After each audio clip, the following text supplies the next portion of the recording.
Chapter 4. Yudhir had a second gender as well. He was an Omega. Until he passed the cavalry test, it hadn't manifested, but it suddenly began to emerge after a few months. There had been countless people over the years who looked down on Yudhir, an Omega, for being the leader of the cavalry. Among the Awakeners, there were many who refused to acknowledge him. The reason they couldn't drive Yudhir out openly was because he possessed a strength greater than any Alpha, and he was the only scentless Omega who didn't experience the heat cycle. However, Yudhir was the only one with such power, so despite his best efforts, he couldn't prevent discrimination and crimes against Omegas. Will it manifest at the same time as it did before? Yudhir thought to himself. Those who hadn't awakened their second gender couldn't detect the second gender of others. Hence, Yudhir couldn't tell whether Gakane and the woman he was conversing with had manifested their second gender or not. Do we have to demonstrate our abilities while explaining them? It doesn't seem like we have to. Although they couldn't be sure, the woman's expression became more serious as she listened to Gakane's words. This is a big problem. Why is that? My ability, well, it requires some preparation. The results aren't immediately visible either. Is there such an ability? I have heard that most abilities are visible, like magic or swordsmanship. Gakane tilted his head, but Yudhir had no doubt in her words. It was an obscure fact that among the initial awakeners, there were few with unique abilities. But there were various types of abilities out there. In a few years, the number of awakeners would increase, and more people with diverse abilities would appear. However, such ability users were very rare, and since they usually didn't have the ability to protect their bodies, they often died quickly. If she was a proper ability user but encountered an official who didn't understand her ability, she might have been denied the application altogether. Yudhir suddenly found himself interested in the woman. What is your ability? Startled by Yudhir's sudden question, the woman turned her head. She hesitated, but eventually answered obediently. I can read the information of whatever I touch. Information? How is that possible? Well, for example, when I hold an object, information about it suddenly enters my head. If it's a book, I would know who wrote it and what the contents are. But it's not always possible, only when there's significant information to read. There's hardly anything to read about newly created objects. And the older and the more information rich something is, the longer it takes. That's all I have figured out so far. Wow. Gakane's mouth fell open, his expression a mixture of belief and doubt. Can you read people too? I have never succeeded in that. It's true, Yudhir could read sincerity in her eyes. But words can be fabricated is the perfect ability to be labeled a liar. She probably couldn't even apply and was rejected in the past. An ability to read information of objects she touched. At first glance, it was hard to grasp how extraordinary that ability was. But what if that ability could evolve beyond its current level? What if it could read people, nature, and eventually even things that were invisible to the eye? Everyone would desire it. It could become more than just impressive. It could be a terrifying weapon. Depending on who wielded it, it could be the power to kill or save people. As Yudhir considered this, he suddenly recalled some information he had briefly heard and forgotten about in the past. Come to think of it, a few years ago, there were rumors that the king of Duvan had obtained an awakener who could read the future.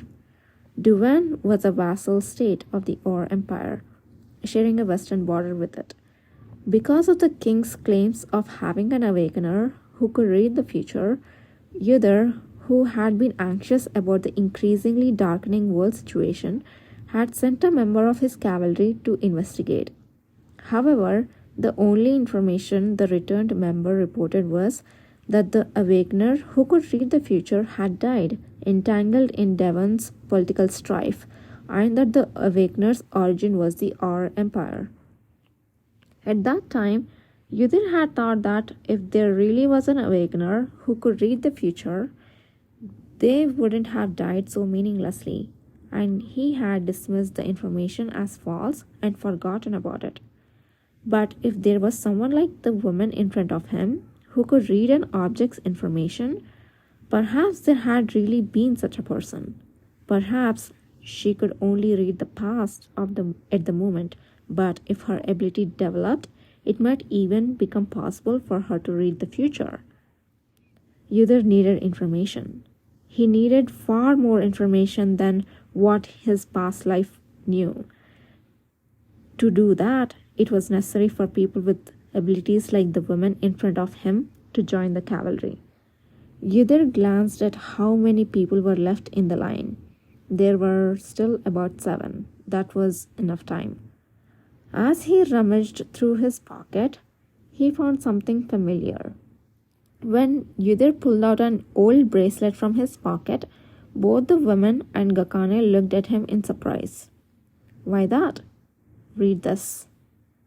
The woman hesitated as she took the abruptly offered bracelet. "Me? But I told you my ability doesn't work on everything." "Huh?" Woman who had speaking suddenly stopped. Yudhir saw the aura-like energy emanating from her entire body. That confirmed it. She was indeed an awakener with the power of the redstone. "The person who made this was an old man. Your grandfather?" "That's right." "I see. About 7 years ago, you received it just before he passed away." Yudhir? Is that your name?" Instead of answering, Yudhir just faintly raised the corner of his mouth. "Your ability is real." "I told you so." "But the officials probably won't believe it." At Yudhir's cold remark, the woman's expression hardened. Gakane opened his mouth as if to say it was unfair. Yudhir quickly continued before they could react. "So, when they ask you to explain your ability, don't tell them what you told us. Just say it's an ability with tremendous destructive power." "What? What are you talking about?" The man and woman tilted their heads in unison. The officials only accept the applications. They wouldn't bother to test abilities that seem difficult to verify indoors. In fact, depending on how you use the information you have read, it could be an excellent ability to destroy enemies, so it's not a lie. When you actually take the test, just tell the examiners about your ability properly and ask them to bring you an old object to verify your ability. For now, let's just make sure you successfully submit your application. If you don't even apply, you won't have any further opportunities. Yudhir's voice was almost monotonous and incredibly calm. However, the content of his words, spoken in such a composed tone, contained a sharpness no one had expected. It might have been a trick, but it wasn't a lie.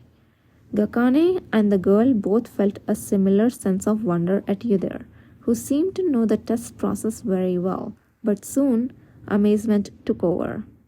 "Wow, that's amazing. Can we really do that?" "It depends on how badly you want to join the cavalry." Yudhir would never have said such a thing in the past, but having gone through the same process as them, becoming a member of cavalry, witnessing all the world's irrationality, and then coming back from the dead, his perspective had changed. To Yudhir now, Gakane and the girl felt like very young, newly awakeners of the cavalry that he needed to take responsibility for. They were people whose future he couldn't predict, so they still had potential.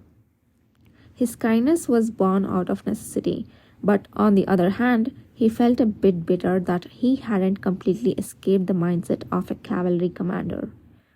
Well, you're right. The officials are just the registrars, not the examiners. If we can't even submit our applications, we won't have any chances. Gakane patted Yudhar's shoulder with an admiring expression.